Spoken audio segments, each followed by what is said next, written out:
दोस्तों, हम में से तकरीबन सभी जानते हैं कि जो चीज़ दुनिया में आई है उसे एक न एक दिन ज़रूर फना हो जाना है। हत्ता कि जो इंसान या कोई और मखलूक पैदा हो वो भी अपनी एक उम्र पूरी करके फौत हो जाते हैं, मर जाते हैं।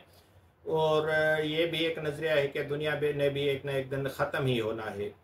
जब दुनिया में इंसान नहीं था तो क्या था, ये एक बहुत बड़ा सवाल है। तब भी खुदा की बनाई हुई बहुत मखलूक़ात आबाद थीं और फिर रफ्ता रफ्ता उनमें से बहुत सी मखलूक़ात मादूम हो गई, ख़त्म हो गई और नई नस्लों के साथ साथ इंसानी नस्ल भी फली फूली और आज दुनिया में अरबों इंसान मौजूद हैं। लेकिन इस तेजी से तरक्की करती हुई टेक्नोलॉजी की दुनिया में रहते हुए ज़रा सोचें कि वो कौन सा वक्त होगा जब दुनिया में फैली हुई इंसानी आबादी ख़त्म होना शुरू हो जाएगी। और अगर इंसान दुनिया से बिल्कुल ख़त्म हो जाएंगे तो दुनिया में बाकी कौन रह जाएगा। इन्हीं सवालात पर जो है कि सवालों के जवाबात बनाई गई फिल्म ऑटोमेटा एक शाहकार फिल्म है।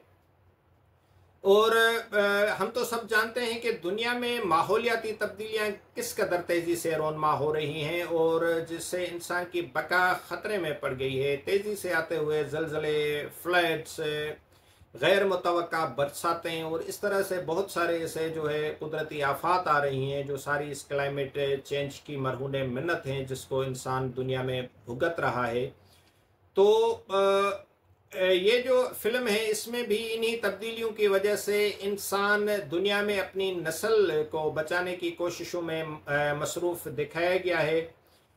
ये फ्यूचर फिल्म है। 20 जो है 44 में शुरू होती है जब सोलर फ्लेयर्स की वजह से रेडियो एक्टिव लहरें जो है ज़मीन से टकराती हैं जिसके बायस दुनिया की 97% आबादी ख़त्म हो जाती है और दुनिया में बहुत बड़ी तब्दीलियां रूनमा होती हैं। तो बाकी बचने वाली जो 3% आबादी है वो अपनी बका की जंग लड़ने के लिए रोबोट्स बनाना शुरू कर देती है। उन रोबोट्स के ज़रिए इंसान मसनूई बारिश करवाते हैं और अपने रोज़मर्रा के कामों में उनका इस्तेमाल करते हैं। इस तरह इंसानी आबादी ज़रा बढ़ने के साथ साथ उन रोबोट्स की भी आदी होने लगती है। बनाते वक्त उन रोबोट्स में दो जो रूल्स हैं वो सेट किए जाते हैं। एक ये कि रोबोट्स किसी इंसान को नुकसान नहीं पहुंचाएंगे और दूसरा ये कि कोई भी रोबोट अपने या दूसरे रोबोट की मरम्मत नहीं कर सकता। लेकिन कुछ अरसे बाद अचानक से रोबोट ख़राब होना शुरू हो जाते हैं और रोबोट्स को क्या हुआ, क्यों ख़राब होना शुरू हुए, उसकी इन्वेस्टिगेशन के लिए रोबोट्स बनाने वाली कंपनी अपने एक रोबोट जो है वो उसके रोबोट इंश्योरेंस एजेंट को जैक को भेजती है और रफ्ता रफ्ता बहुत सारी चीज़ें सामने आती हैं और यही चीज़ें फिल्म की मेन स्टोरी है। फिल्म की लोकेशंस आपके दिमाग पर असरअंदाज होती हैं। माहौल में मौजूद यासो हसरत और खामोशी, ज़मीन में पड़ी दरारें, रेगिस्तान की गर्म हवाएं, उस पर एक इंसान और रोबोट, लेकिन रोबोट भी कोई आम नहीं कि उसके साथ ये फिल्म बहुत इंटरेस्टिंग बन जाती है। और फिल्म में एंटोनियो का भी होना उससे भी इंटरेस्टिंग बनाता है। एंटोनियो काउबॉय के सूरत, लंबे बालों वाला हॉट हीरो और दी एक्सपेंडेबल्स में एक तरह के अलग रोल में देख चुके होंगे आप इसको।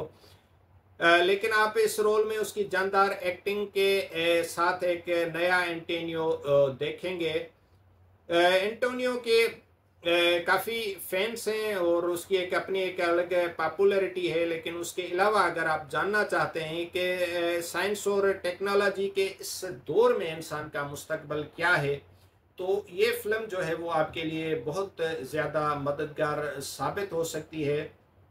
और आजकल जो एआई, आर्टिफिशियल इंटेलिजेंस की बात होती है कि जैसे युval नोह हरारी कहता है कि जो आर्टिफिशियल इंटेलिजेंस है दुनिया की तबाही का सबब बनेगी इन फ्यूचर। तो ये जो रोबोटिक मशीनें हो रही हैं और अब ये भी काफ़ी मुल्क सोच रहे हैं कि जो जंग में इंसान की जगह जो है रोबोट लड़ेंगे तो रोबोट की तो कोई अपनी जो फीलिंग्स नहीं होती, उसके सामने जो आया ख़त्म हो जाएगा।